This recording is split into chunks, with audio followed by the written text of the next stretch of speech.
Assalamualaikum teman-teman. Kembali tolong menolong, gotong royong, dan hidup sederhana.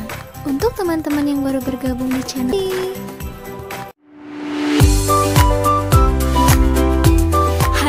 hai teman-teman. Nah, sebelum kita ke materi, Miss Imas akan menyampaikan tujuan pembelajaran kita kali ini. Nah, teman-teman diharapkan setelah menonton video ini, teman-teman yang pertama mampu menyebutkan arti penting tolong-menolong. Tujuan pembelajaran yang kedua yaitu teman-teman mampu menyebutkan arti penting gotong royong. Yang ketiga, teman-teman mampu menyebutkan arti penting hidup sederhana. Dan tujuan pembelajaran yang keempat yaitu teman-teman mampu mempraktikkan sikap tolong-menolong, gotong royong, dan hidup sederhana di dalam kehidupan sehari-hari. Pembahasan yang pertama yaitu tolong-menolong. Oke, teman-teman di sini pasti sudah familiar dong dengan kata tolong-menolong. Nah, apa sih itu tolong-menolong? Betul sekali. Tolong-menolong adalah sikap saling membantu untuk meringankan beban atau penderitaan maupun kesulitan orang lain dengan melakukan sesuatu secara ikhlas tanpa mengharapkan imbalan dan balas jasa.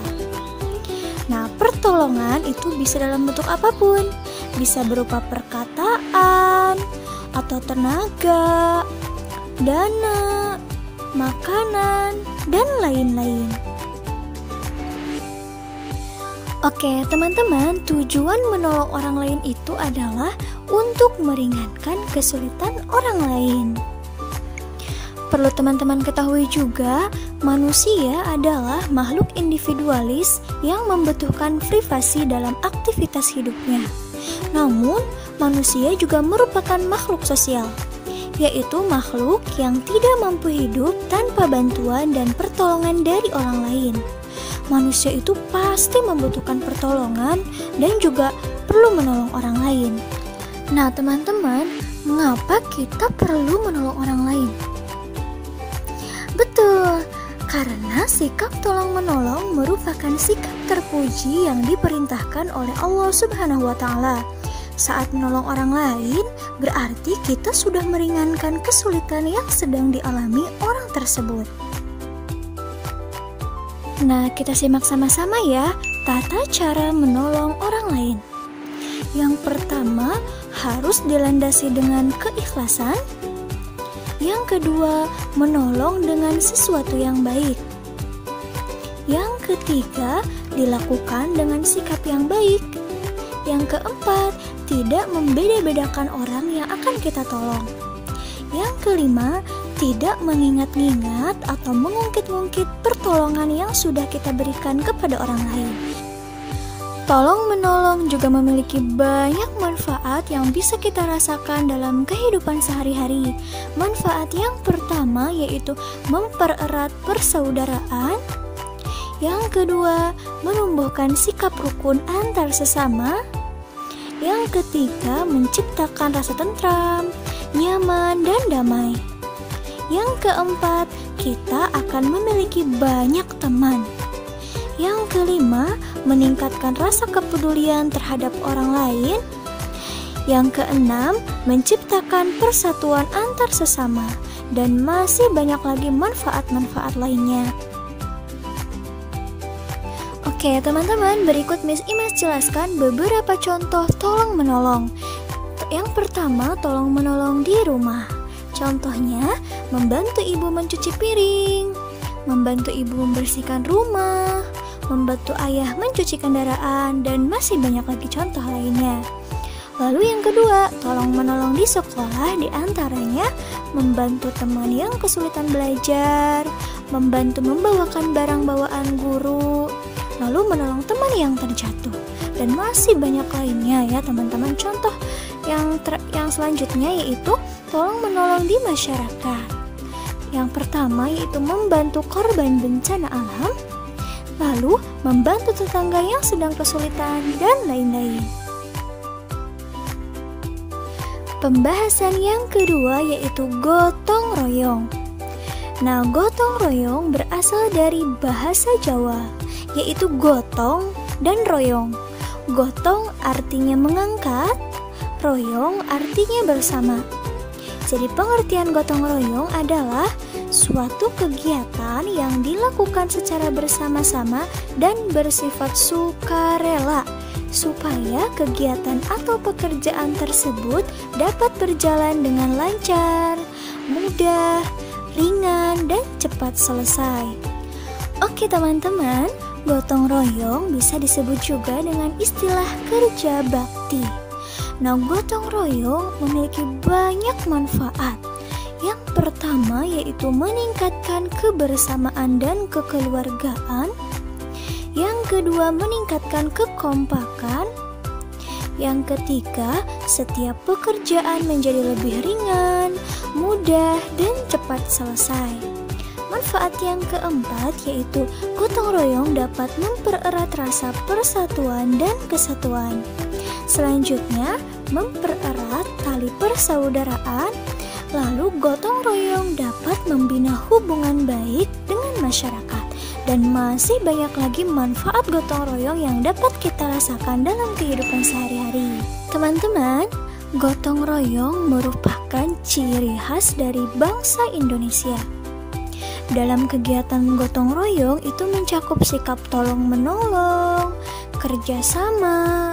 Nah, kalau misalkan Miss Imas nanya, apa yang membuat pekerjaan cepat selesai teman-teman? Apa ya? Betul, yang membuat pekerjaan cepat selesai yang pertama karena kita gotong royong. Yang kedua karena kita tolong menolong. Dan yang ketiga karena kita bekerja sama. Oke, berikut adalah contoh kegiatan gotong royong di rumah, di sekolah, dan di lingkungan sekitar. Yang pertama, contoh gotong royong di rumah yaitu membersihkan rumah bersama-sama, bercocok tanam bersama, memperbaiki barang-barang yang rusak bersama-sama, dan masih banyak lagi contoh lainnya. Lalu, contoh kegiatan gotong royong di sekolah yang pertama, membersihkan kelas bersama-sama, mematuhi peraturan sekolah bersama-sama, menjaga fasilitas sekolah bersama-sama, dan lain-lain.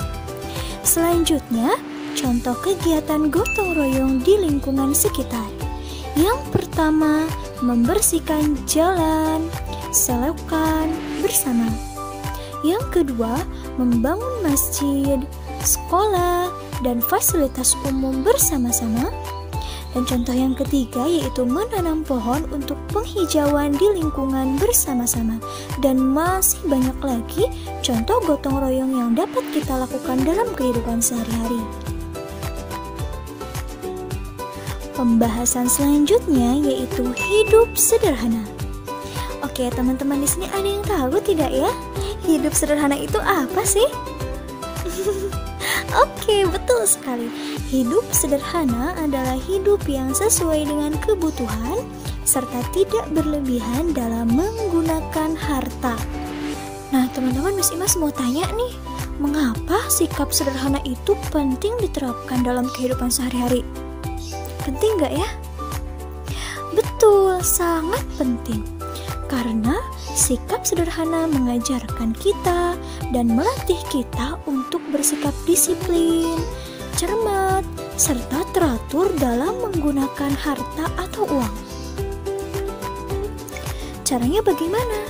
Dengan cara menggunakan uang seperlunya saja, tidak menghambur-hamburkan uang, tetapi tidak terlalu hemat juga ya teman-teman.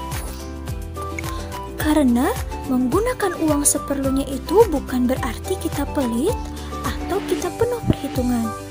Nah, hidup sederhana itu yaitu menggunakan uang dengan sebaik-baiknya, jangan terlalu menghemat pengeluaran juga, dan tetap tidak lupa untuk bersedekah. Hidup sederhana memiliki banyak manfaat. Yang pertama, dengan hidup sederhana, kita akan memiliki sikap suka berbagi. Yang kedua, kita akan senantiasa bersyukur kepada Allah Subhanahu wa Ta'ala atas nikmat yang telah diberikan. Manfaat yang ketiga yaitu lebih mengutamakan kebutuhan daripada keinginan. Yang keempat, manfaatnya yaitu kita hidup apa adanya dan tidak berlebihan. Manfaat yang kelima, terhindar dari hutang. Dan manfaat yang keenam, kita akan memiliki simpanan uang atau tabungan, dan masih banyak lagi manfaat-manfaat lainnya. Nah, berikut adalah contoh hidup sederhana yang bisa kita terapkan dalam kehidupan sehari-hari. Yang pertama, tidak berlebihan dalam berpakaian. Yang kedua, tidak berlebihan dalam membeli makanan dan minuman. Yang ketiga, tidak berlebihan dalam membeli alat-alat elektronik. Yang keempat, tidak memamerkan kekayaan yang dimiliki kepada orang lain. Yang kelima, rajin menabung. Yang keenam, suka berbagi dengan orang lain. Dan yang ketujuh, belanja sesuai dengan kebutuhan, bukan keinginan. Dan masih banyak lagi contoh hidup sederhana yang dapat kita praktikkan dalam kehidupan sehari-hari. Oke, teman-teman, perhatikan kata-kata berikut. Lingkari kata-kata yang sesuai dengan hidup sederhana. Rendah hati. Iya dong, sesuai dengan hidup sederhana. Mubazir. Miss, mubazir itu apa? Berlebih-lebihan. Enggak ya, mubazir itu enggak boleh. Kalau orang yang mubazir itu temennya syaitan. Terus pelit. Pelit termasuk sikap yang mencerminkan hidup sederhana tidak? Tidak, justru kalau hidup sederhana itu tidak boleh pelit. Nah, secukupnya. Betul, kalau hidup sederhana itu kita harus membeli, menggunakan apapun itu secukupnya. Boros. Tidak boleh, ya. Berlebih-lebihan, apalagi orang yang hemat itu tidak boleh berlebih-lebihan. Cermat.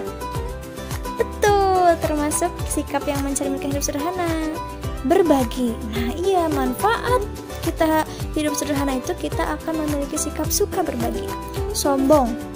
Orang yang hidup sederhana itu tidak boleh sombong, teman-teman. Dan yang terakhir, hemat. Betul, hemat termasuk sikap yang mencerminkan hidup sederhana.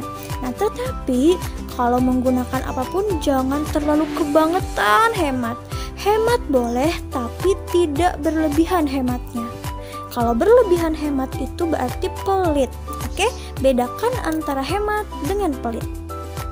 Oke, teman-teman Miss Imas, kesimpulan untuk pembelajaran kita kali ini adalah ternyata dalam kehidupan sehari-hari kita sangat perlu mempraktikkan sikap saling tolong-menolong, gotong royong, dan hidup sederhana. Karena sikap-sikap tersebut merupakan sikap terpuji yang memiliki banyak manfaat untuk kehidupan kita. Nah, teman-teman, semoga penjelasannya bermanfaat ya. Tetap jaga kesehatan, tetap semangat, tetap belajar. Wassalamualaikum warahmatullahi wabarakatuh. Thank you for watching.